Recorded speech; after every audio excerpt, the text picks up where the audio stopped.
It's Dennis O'Brien. I'm here with our backup guy, the guy that makes the show go, Matt Rupar. Susan Johnson is not available. She's not even in state. But anyway, she'll be back next Friday. I guess next Friday, Matt, is the parade. Yes, but there's a game on at 5 o'clock. Oh, okay, so we're canceled again. What game? Basketball, I think. I have to double check. Okay. I know I called Colin today because there's a women's hockey game that starts at 6 o'clock tonight. And I said, Colin, are you doing women's hockey too? Because they're doing men's hockey now too. I think it's wonderful, but I don't like being canceled. Anyway, we're here and we've got a great show lined up tonight. We've got folks from the Windham Textile and History Museum. I sometimes say Willimantic, but it's Windham, right? Yes. Windham Textile and History Museum. And they're going to talk about the status of the museum. Give us an update on what's going on down there, and also a little bit of history. And I've got Jamie Eves and Kara Holmes with me, the two major players, I think, at the museum. Jamie's looking at me and not nodding his head. He's a major player. We'll get into that. Okay, but I have a couple of announcements first. I want to remind folks about the Walk for Warmth on Sunday. It starts from St. Mary St. Joseph School. That's where the sign-up is. And the sign-up is, I believe, it's a long sign-up period. I don't know if they're having an event in the church. It's from, Sunday, November 22nd, registration in person from 12:30 to 2:15. Perhaps they are having an event in the church. I don't know. Anyway, I guess the walk, which is about 2 miles, will push off at 2:15 p.m. I remember being at the first walk, so many years ago. I think it started at the Windham High School. I'm pretty sure. I know it started at some school. If it wasn't the Windham High School, it was the new middle school. But I'm not sure the middle school was ready by then. I think it was the high school. Anyway, Sunday, November 22nd, starting at 2:15. You want to get there a little early to register if you haven't registered already. Starting at 2:15 for a walk for warmth to help folks who are going to need it this year, especially to pay for oil or whatever, natural gas or whatever they're using to stay warm. The other thing I wanted to mention was, again, I wanted to remind you again of the pizza party benefit for Bruce John, Sunday, November 27th at the Elks Lodge. I already have my tickets. You should get yours. They can be had at so many different places, including WILI, where I bought mine, and that is coming up on November 27th, which is a week from this Sunday. And I'll be there, and I hope to see you there. Okay, let's get to the show. Kara Holmes, you are the executive director of the museum, correct? Yes. And you started out as a student. Yes, actually, this gentleman's student right here.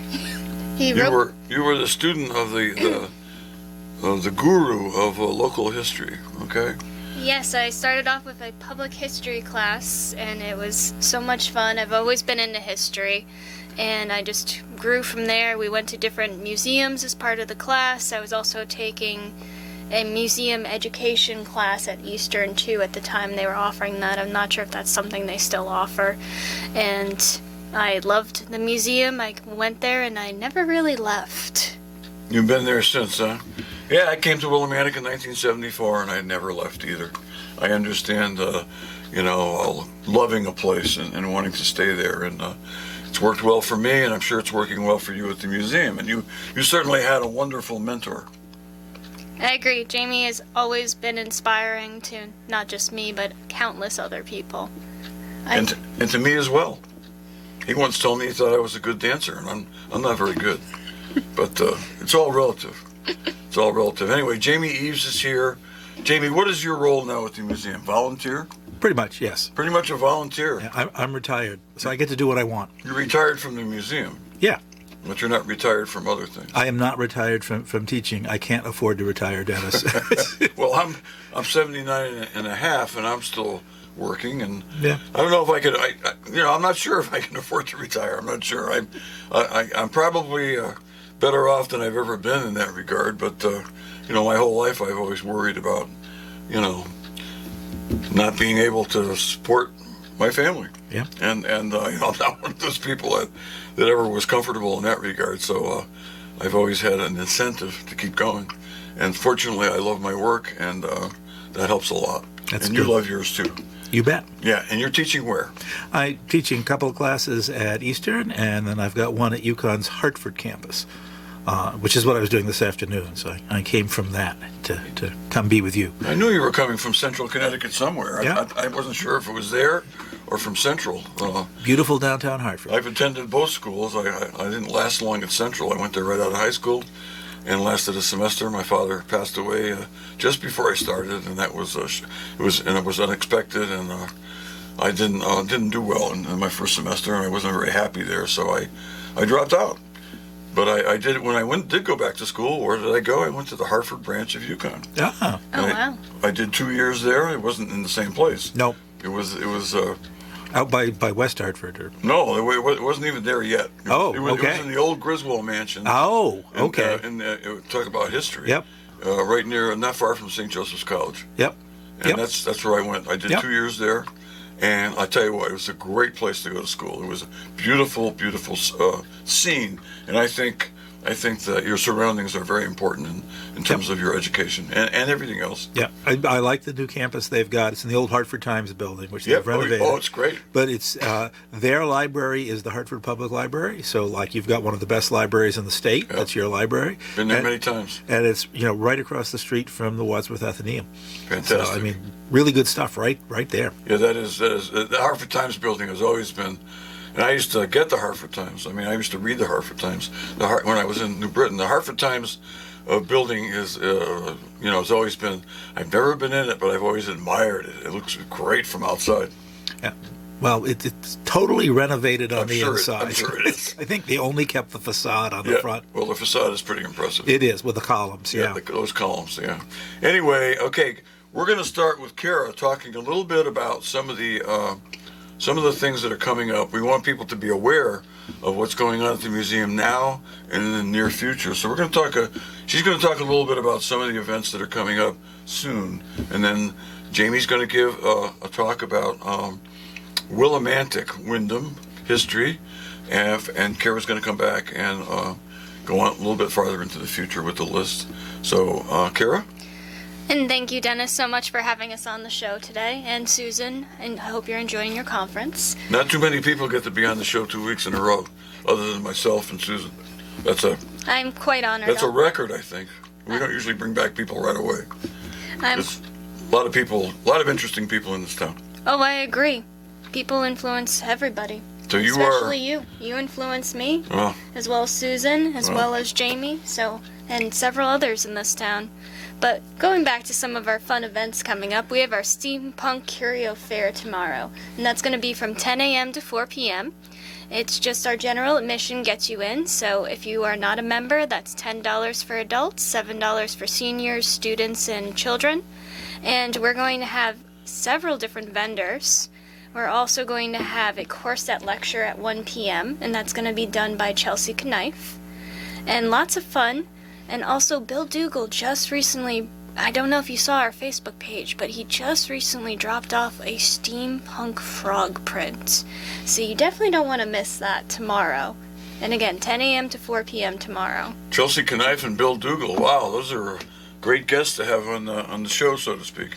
Fantastic. I agree, we're very blessed. And Oh, we yeah. have also several other wonderful vendors, too, that I can't even tell you. That's why you got to come tomorrow, though. Since it's tomorrow, you want to repeat the time and the place? It's going to be 10 a.m. to 4 p.m. at the Mill Museum. We're going to use our main building as well as the Dugan building, park in between the two buildings on Main Street, or park on Union Street. That's one Susan's going to hate to miss because she's really into steampunk. She's into it. Well, we'll take lots of pictures. Okay, that's great. Very good. That's a good response. Okay, I think we're going to want to repeat that about tomorrow's event before we end the show, just so No problem. people who tune in late will hear it too. And we'll let you know later on that one. But going on to our next one, which you were just saying how the show's going to get canceled next week, I invite you and Susan to the Wyndham Light Parade. You can march with us in the ranks for the parade. We're going to be in it. If you have a light-up necklace or a light-up hat, we'd love to have you join us. If you're interested, email me at director@millmuseum.org. We're going to assemble about like 5:30, 5:40. The parade kicks off at 6. And it's going to be a fun-filled evening of different events. So for us, it's just going to be parade, but I know Willimantic's doing a lot of other things that same night. Well, for me, it's, parades. I don't like parades in the cold weather myself. I'm not into cold weather at all. In fact, all these people who get all excited about the fall and who post on Facebook about it, I always go, I like the spring. I come alive in the springtime just like the flowers. And fall is wonderful, but it only lasts about 3 weeks. And then there's winter. And Jamie knows all about that coming from Maine. Anyway. I agree with you, although this weather season has been a little odd and uncharacteristic. Pretty cold today. Today, yes, but it was in the 70s before, a few weeks ago. That was before. I know, we're in the cold live, season now, I I'm get living it. in the here and the now. Okay. Understood. So the very next day after, which is going to be November 26th, we're going to have Small Business Saturday, and we're also going to have free admission to the Mill Museum. We want you to come out. If you haven't been to the Mill Museum before, we have 3 wonderful floors for you to explore. The first floor won't have an exhibit, but there will be one coming in December. We also have our second floor, which has a pop-up exhibit of Therese Ridgway, which she was a master weaver, and it has several of her tapestries that she made, and they're beautiful. You have to check it out. As well as we have our textile worker and mill owner replica housing. Third floor, our beautiful library is reopened, so you definitely have to check it out and see what it looks like now. And then we also have our Dugan building, which shows our industrial exhibit. Before you leave that, I want to comment on Therese Ridgway. I'm pretty sure she was from Chaplin, and I think she must have been connected somehow to a guy named Hal Ridgway, who was a major player in the town of Chaplin. He traditionally did he moderated the Chaplin town meetings, and he did it with great skill and aplomb. He was terrific. I don't know if he's still around. I don't think he does it anymore.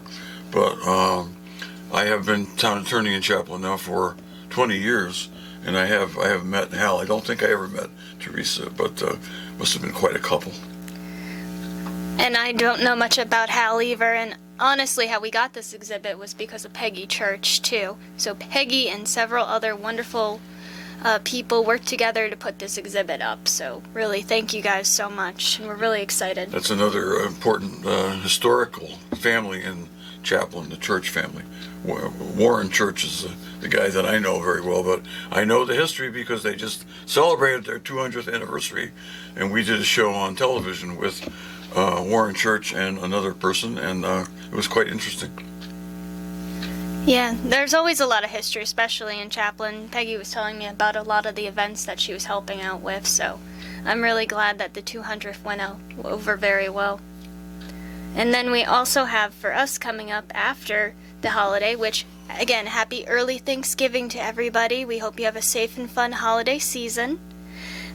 We then will have our Giving Tuesday. So if you haven't heard of Giving Tuesday, this is a nonprofit that gives to other nonprofits and organizations, and this is going to take place on the Tuesday after Thanksgiving, which is why it's called Giving Tuesday. And this one will be on November 29th. We will have it on Facebook as a Facebook fundraiser, so please give as much as you would like to.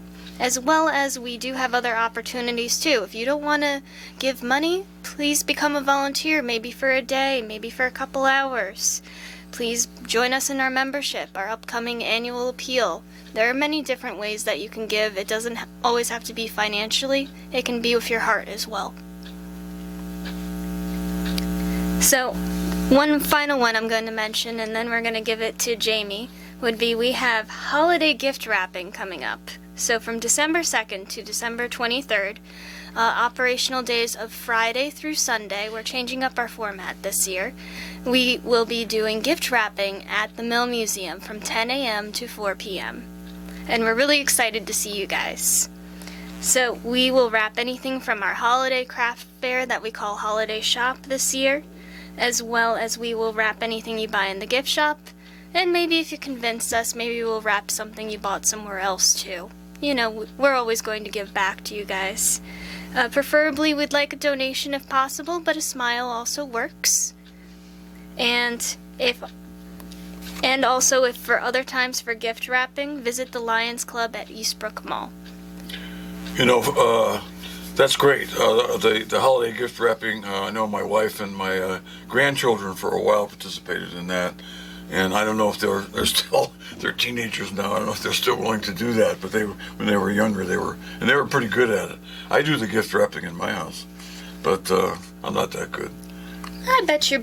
I bet you're pretty good at it, or better than you expect, though. Well, I don't think I'm that good. But anyway, I'm better.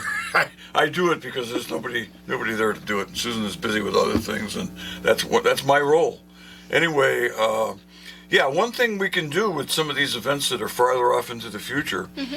So we're always willing to have nonprofits come in at the beginning of our show and make announcements. 5-minute. I think you've done it before. Yes. A 5 to 7 or 8 minute announcement before we bring on our main guest. Okay, so that's, because at the beginning of the show is when people tune in, and if they're not impressed by who we have as a main guest or by something that I said, they turn us off. But, I assume. I don't know. Nobody's ever told me that. I'm just, I'm a student of human nature.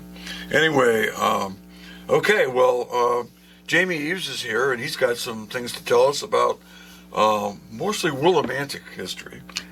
Yeah, so this is a special year in the history of Willimantic. This is the 200th anniversary of when the Industrial Revolution came to Windham and Willimantic. It was in 1822 that the first factory opened. So that's really when Willimantic became Willimantic. It wasn't Willimantic before. They called it Willimantic Falls, and it was just a little rocky corner of the town of Windham with a very sparse population, a few farmers who mostly harvested trees rather than anything else, and a few small pre-industrial mills that were at the falls. But in 1822, the first factory was opened as a cotton mill, so no surprise. It's the beginning of all of that. And it followed along with an industrial revolution that had begun a few years earlier in Pawtucket, Rhode Island. And I'm always excited when something happens in Pawtucket, Rhode Island, because I grew up as a kid in Maine listening to radio broadcasts of the Red Sox where they always talked about their minor league team at Pawtucket, and I just assumed it must be this romantic place. I've seen it, and it's not, but I thought it must be. But it's where the Industrial Revolution began in America in 1793 at Slater's Mill, and it just worked its way westward and northward from there. So the towns of the Quinebaug Valley industrialized in Connecticut first, and then it moves over here.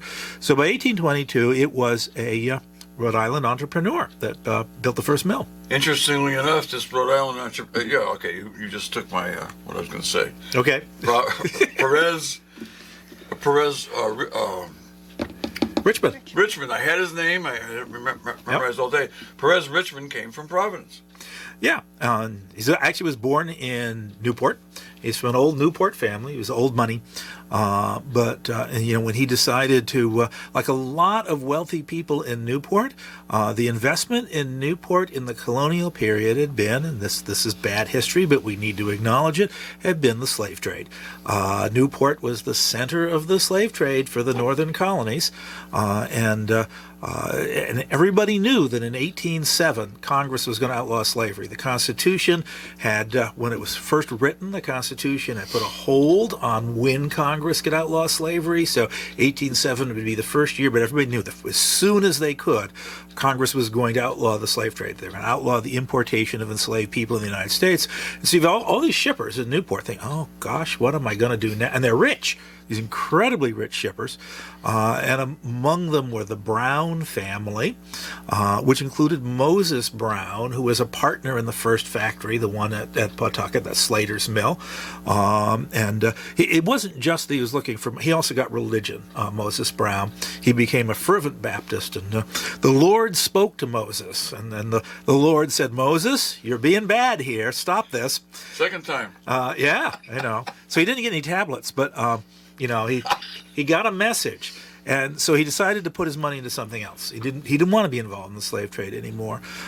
So that was the beginning of the Industrial Revolution. So Richmond is not quite on that level, but he moved to Providence from Newport because the Industrial Revolution in Rhode Island had to move away from Newport because it's an island, and you're not going to be able to have horses with wagons swim across from the factories to the island. So that's when Providence became the major center, the major city in Newport, in Rhode Island. So Richmond came from there. He's 36 years old, so he's young. He's a young entrepreneur, and he's got lots of family, tons of Richmonds in Rhode Island. In fact, the street he lived on in Providence, which is near what's now Johnson & Wales University, was Richmond Street, because he had so many kinfolk living there. But he's looking for a place to build a mill, and he needs a waterfall. And so he came here. He bought land from the Carey family, which is still around, that owned land where Recreation Park is now. And so the first dam was not where we think of it today, where the major waterfalls are. It's further downstream. It's very close to where the Willimantic and Natchog met to form the Shetucket. And at low water, which we had a lot of this year, you can see the remnants of the dam still there. And the old raceway is still there. The town actually cleaned it up a few years ago. It had been abandoned for years, totally overgrown. A chain link fence, which there was a hole in it that people could go through if they wanted to, including some of my students who went down with me to help measure it. But now it's all cleaned up. You can go back there. It's part of the park now. It's part of Rec Park. And so it's a great place to go. And so you see the remnants there. There's a little bit piece of one of the mill buildings that's left, but not much. But the remnant of the street called Factory Street that led down to it off of Main Street was a street called Factory Street. And a lot of the worker housing is still there. That's those duplexes that are down by Rec Park. Those are much older than the duplexes that are up closer to the center of town. Those are really old. They go back. And so that's the beginning of the city of Willimantic is down there. And at first people called the neighborhood Richmond Town, because Richmond's mill was there. And like all mills, it's a mill, it's housing. There's also a boarding house that was there, a company store he built, all those sorts of things that all the mills created were there. And so as long as he owned it, it was Richmond Town. Eventually he sold it to somebody else, who sold it to somebody else. It became Wellsville. But very quickly, by the end of the 1820s, people in the rest of Windham came up with their own name for that neighborhood. They started to call it Sodom, because they were trying to think, what are those factory workers up to down there? They're not like us. They're not good farmers like we are. They must be up to something down there. And Ellen Larned, in her History of Windham County, who was she was a prohibitionist, a temperance advocate. She says it fit right in with Willimantic because of the grog shops, she says, at Willimantic, by which she meant one tavern she was talking about. It got a reputation. One of the things I actually did was I followed through with that entire neighborhood, because when I moved here, people still said, down Sodom. I'm going down Sodom, they said. And what I found is there were fewer bars there than there were on Main Street. Its reputation was exaggerated greatly. I am glad you were telling us this, because I've always thought there were some really sordid things going on down there until I, started to prepare for this show by reading some of your materials. And I just, because I've read the Bible all the way through a few times, and I find it incredibly interesting, and I think you really have to understand all the allusions to the names. I mean, just the name Perez Richmond. Where did the name come from? It comes from the Bible. Perez does. Yes, that's for sure. Yep. And I wouldn't know that if I didn't read the Bible, and I never did, because I was raised as a Catholic, and they taught the Catechism. They did not teach the Bible. And I started reading the Bible in my old age, and I find it fascinating. I still do read it, and I find it interesting, always interesting. I always see things there that I never saw before, but I thought it was just, I said, wow, what a town. The equivalent of the Sodom in the Bible. And you've abused me of that notion by giving me the real story, but we've got to take a break now. It's time for our mid-show break. Wow, time flies. And we'll get right back to Jamie Eves, and we're still around 1822. All right, we have to move along. We got ground to cover, yeah. Yeah, we got ground to cover. Okay, we'll be right back, folks, after these words from our wonderful sponsors. Dennis O'Brien here with Kara Holmes and Jamie Eves, and Jamie was talking about Sodom. Yeah. So the name that was given to the the far eastern part of Willimantic, down where Recreation Park is today, it seems to have appeared as a nickname by the end of the 1820s. So it's very early on. It started to be a nickname. So we did an exhibit at the Mill Museum. We just took it down, but what we're going to do is we're going to turn it into a virtual exhibit, because we think the idea of the 200th anniversary of industrialization is something we don't want to have forgotten. So we've got pictures of it, and so I'm going to be constructing on the museum's website a virtual exhibit. The name of the exhibit was Building Thread City, and it wasn't just about the first factory, although that's the beginning of the story. It's how you go from this little village to Thread City, how you turn it into a city. And one of the sources for finding out about that is a remarkable document left by a man named Lloyd Baldwin. And he came to Willimantic, I think he was 16. He had been born in the Franklin area of Norwich. It was part of Norwich then. It wasn't a separate town. And he came as an apprentice carpenter and worked on one of the mills on Bridge Street. And then he stayed. He just never left. And he's like the builder of Willimantic. He became an independent contractor, and so many buildings. He built a number of the mill buildings here in Willimantic. So the mill number 1, the stone mill building down by the bridge, he built that. He would actually, when Richmond's mill was too small and it had another owner, they tore it down. They built a brand new one there called Mill Number 3, and he put a mansard roof on it. So he introduces the mansard roof to Willimantic. He built a bunch of houses. He built what he called Franklin Hall, which is the building that has a cupcake for later in it. And he believed that Willimantic needed a public meeting place where people could gather, where speakers could come in, where it could engage the world, where culture would flourish, and town meetings even could happen, which were happening in churches up until then. And the problem with that is if you didn't belong to the church, you didn't want to go to that town meeting, and so there were issues. So he built the building, then it burned down and had to be rebuilt. But he called it Franklin Hall after Ben Franklin because he wanted it a center of learning, although I suspect that he came from Franklin, might have had something to do with it too. But in his old age in the 1890s, he wrote a series of newspaper articles that appeared in the Willimantic Journal, not the Chronicle, but there are 2 daily newspapers in Willimantic, called Willimantic in 1850. So he wanted to talk about what Willimantic was like in 1850, before the Industrial Revolution had really gotten too big, when it was still a small industrial city. So he did. And because he was a builder, he wanted to talk about the people, but instead of going person by person, he went building by building and talked about who lived there. So it's a fascinating thing that he created. We've transcribed it at the Mill Museum, and it's on our website now. So a lot of the story of the building of Thread City comes from his own recollections of the things he did. And what you realize is when you read what he wrote, first of all, that Willimantic was 4 separate mill villages that grew together. They even had a jingle that children learned in the early 1800s to keep it straight. Richmond Town, Gilson Hill, Leesburg, Tingleyville. And you do it in a sing-song to remember what they were as you move from east to west, as you're going upriver.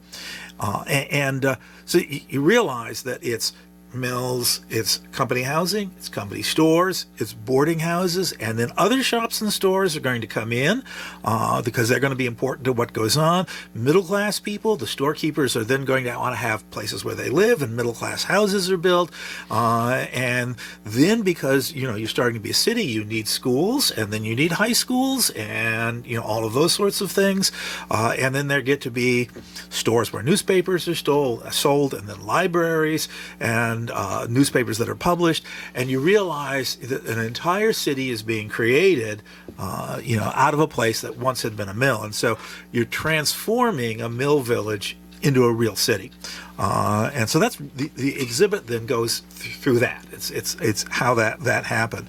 And one of the cool things in it that was given to us at the last minute, actually the exhibit was up and someone came and handed it to me. This big black rock that's shiny on one side. It's like, what is this? And it came from the inside of the smokestack. And it was buildup of the creosote and stuff like that from the inside, which I'm told actually, if you ground it in the dust and breathed it, it would be carcinogenic. So we're going to put it under things. But it's part of this is part of the building of Thread City. So one of the really neat pieces of evidence comes to us. Eventually from Lucy Crosby, comes from her son Vin, and it was something she had, and you will like this because it will remind you of something that happened in your backyard. That there was a guy who was a pharmacist and a druggist who was born in 1854, John Little Leonard in Willimantic. He lived here his whole life, and died in 1930. And what he did is on brown wrapping paper, he drew in pencil every building that he could think of to draw that was here around 1860, in the 1860s. Some of them from memory as a kid. Some of the buildings are still here. You can go copy them. They're not bad drawings. You really get a sense of what things look like. This is a great collection to have because we're talking before good photography. So we're actually can know what those buildings look like. And he labels them, what this building is. This is a company store. This is another kind of a store. And so it's got the Methodist Church when it was on Main Street, before it was on Church Street, when it was on Main Street, where the Methodists invited in 1837 an abolitionist speaker, and a anti-abolitionist mob attacked the church, and the abolitionists fought back in a spirited fist fight, which is my favorite Willimantic story. So we've got that. We've got all of these buildings that are there. So what we're doing is we have these on long-term loan from the Crosby family. They may end up at the Mill Museum or they may end up someplace else in the long run. But they remind me, remember when we drew pictures on long sheets of paper of Main Street in the 1960s and put them in your backyard and recreated Main Street. This is a lot like that. So these are great things. And so they're integrated into all of this because that's the story of building Thread City. It's right there visually that we could look at. What a great event that was. We had a lot of people there. A lot of people came back to town who hadn't lived here for a while. They wanted to see the exhibit, and so we had a big crowd in our backyard. Yeah. Very successful event. But I want to say one thing about this Mr. Baldwin, Lloyd Baldwin. Yeah. You must have been delighted when you first found his works. Yeah. As a historian. Yep. The fact that he wrote all that stuff down. Yeah. I have gone through a lot of. I did a lot of reading today. I should have been working, but I was enthralled by some of this stuff. Although when it got to the point where he was talking about each house and who lived there, and it got to be a little bit, but it was interesting because I was trying to picture where the houses were on Pleasant Street and Hosmer, Hosmer Mountain and whatnot, and it was just fascinating. The guy. On top of that, he built all these houses, not all of them, but a lot of the houses and the buildings. And what a great contributor Lloyd Baldwin was to the town of Windham, the city of Willimantic. Yep. Incredible. Not only to do all that work, of course, with others, I'm sure he was leading the charge, but he must have had a lot of people working with him. Yeah, he's a contractor. Yeah, he's a contractor. He's hiring people. He was hiring people and creating jobs for people. Yeah. What a superstar. And what if we build another school in town? I think I'm going to suggest that we name it after him. Well, that would be a good choice. That would be a good choice, I think. Yeah. Yeah. So we have all of this because he made a scrapbook and then he gave it to the Willimantic Public Library, and the public library preserved it all these years, and that's where I found it. They didn't show me the actual scrapbook because they were keeping it safe. Right. So they gave photocopies of it is what I used, and I transcribed the thing, and so now it's anybody can read it on the Mill Museum's website. But I think it's one of the best pieces of local history information that I can imagine, and we're really lucky to have it here and can learn so much of the history of our community from having a document like that. So important for us. I was born in 1943. I once figured out as I was swimming in my pool that I was born 78 years after Lincoln was shot. And now I'm older than that. And that time seems to have passed so fast. Yeah. And it wasn't, a lot of this stuff didn't happen that long ago. I mean, progress has been pretty rapid, starting, with the Industrial Revolution. And it's just amazing. It's just amazing how far we've come. And it's also amazing to understand how difficult and different life must have been without radio, television, computers. Because I remember that. All I had was a radio when I was a kid. We didn't have a television, not until I was like 12 or 13 years old. And I think it was good because when I think back on it, because I didn't get addicted to television as a kid. And, but the times these people lived in, they were out there building things and doing things like Baldwin did. So to me, just reading about Baldwin, I mean, he's my hero. Fantastic. Yeah, he was a real interesting guy. Yeah. In a whole lot of ways. So what we're trying to do at the Mill Museum, and this is COVID that led to this, is we're trying to make this stuff accessible, the history of our community accessible to everybody. So as long as these things just live in archives, most people will never get to see them. And this was a trend that was going on in museums. Kira knows all about this.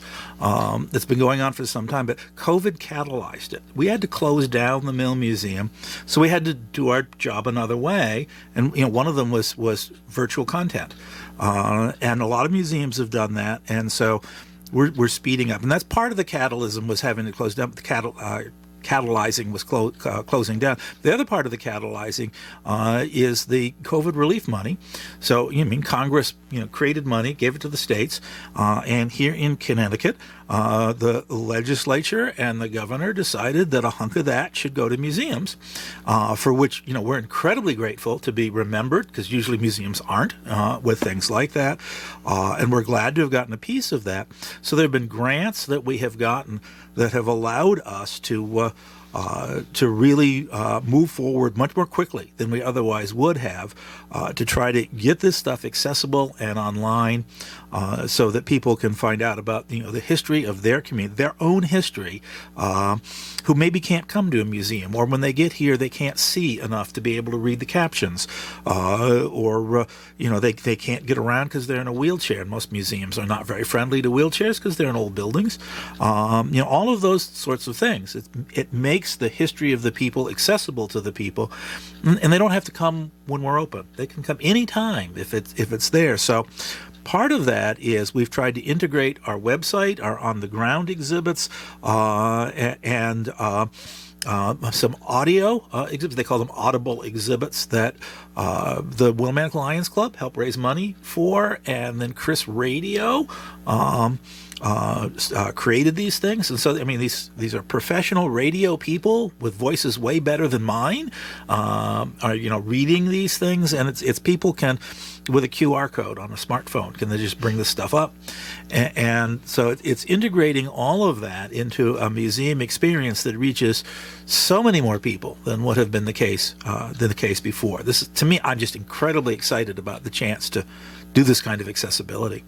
I'm incredibly excited. That is wonderful, and it's I am a history buff, and I'm not just local. And you're not just local. I'm sure you're interested in all kinds of history, and both of you.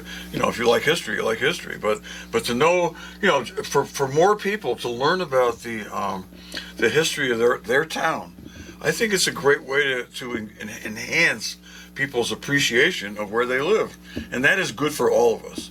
That is good for all of us. It creates a more positive atmosphere in town, just like some of the things we've been doing lately with our construction projects, with the Shabu stage and the high school renovation, the community center, and the downtown parking garage, among other things. The Whitewater and I guess the building across the street is being finally going to be a going concern. And it's great. All this construction is important. History is important, but we still have to do. Sometimes you have to replace things. As I learned, I think through a process we had a few years ago, not everything that's old is historic. I don't want get into discussing that. Well, I'm not historic, so, and I'm old, so. Nor am I. Nor am I. Nor am I. That's right. Soon be forgotten. Anyway, but that's okay. We do have a lot of stuff that should be preserved, though, locally. Yeah, there is a lot of stuff. There are important buildings and structures that. This stuff is They're more important. interesting than anything you can see on television. It really is. I mean, I would love to see a movie about this, about what you just talked about. It would be fabulous. I love that kind of stuff. Anyway, right? I think we're getting down to the point where it's time for Kira to get back on and talk a little bit about some of the events coming up. Well, thank you too. But like I said, you can come in. Just give us a buzz, give us a message, and let us know if you want to come in, and we can always reserve 5 or 7 minutes for any event that's coming up soon. That would be good. Well, thank you, Dennis, and Yep. also thank you, Jamie, too. And just a quick shout out, thank you to Museum Makeover, possible by Connecticut League of History Organization through the funding that Jamie was mentioning, as well as thank you to Connecticut Humanities, too, in order for us to improve some of our accessibility as well as improve some of our COVID projects to make things more accessible online. So I just want to make sure to say that. And two, on that accessibility angle, what we're also trying to do is with the Therese Ridgway exhibit, one, we're extending it till January 1st, so you still have more opportunities to see it. Two, we have a tactile experience. So that means we have various different textiles that you can actually touch, and we can read you essentially what the textile is from the counter to give a more immersive experience. Also, what we are doing is for our next exhibit in our main room is Festival of Trees, and this is to be a community project. This is for nonprofits, for-profits in this area as well as other areas to come together, bring an artificial tree to the Mill Museum, and we make a beautiful holiday cheer exhibit. And I think community is really important, and I'm really glad that we're doing this. So if you have not already heard about this, please contact Andrea Ader at brickader@yahoo.com, brick, B-R-C-K, Ader, A-D-E-R, at yahoo.com immediately in order to get a registration form and set up your time to bring in your artificial tree and decorate for the holidays. That exhibit will be starting with probably a soft opening on December 9th and stay up till January 1st. And the fun thing about it is it's also going to be a little bit of a contest, so we want you to vote.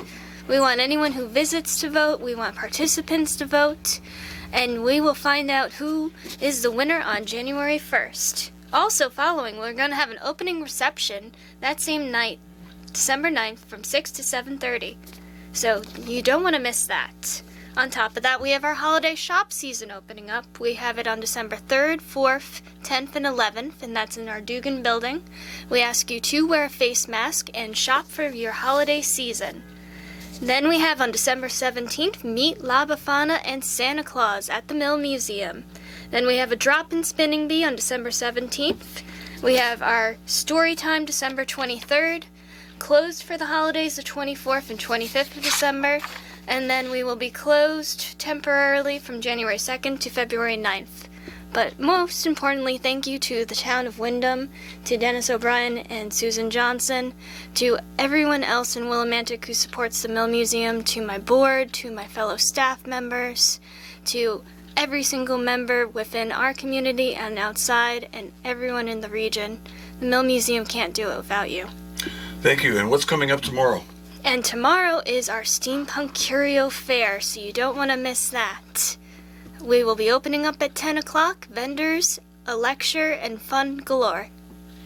Okay. Thank you very much. Jamie, any final thoughts? No, I'm not going to compete with Karen. Okay. Well, I'm fascinated by the new resources you have in order to, preserve all this good information and be able to have it on more accessible to the public without, having to go to the museum. And we want people to go, of course, but we also want people to learn about the history of our town. I mean, that's what this is all about. Okay. And you can see some of those artifacts actually on the website too, because we have a tab where you can actually see some of the artifacts in our collection that have been digitized. Yeah, we will have our entire collection eventually digitized and available to the public, but that's like a 10-year project. Okay, well, yeah, I'm sure you're going to work hard on it. We already are. You already are. Okay. All right. So how are we doing on time? 10 seconds. We got 10 seconds. Okay, this is Dennis O'Brien. I've been here with Jamie Eves, who's been on many times, but hasn't been on quite a while. And Kara Holmes has been, she's been on two weeks in a row now. She's a star. She's going to be a regular. Okay, so we'll be back next week with another great show. I want to thank Jamie and Kara for being here tonight. And I also want to thank our wonderful producer, Matt Rupar. We'll be back next week. No, we won't. We're not going to be on next week. We're being preempted. Again. All right, well, worst things could happen. Have a wonderful Thanksgiving, everybody.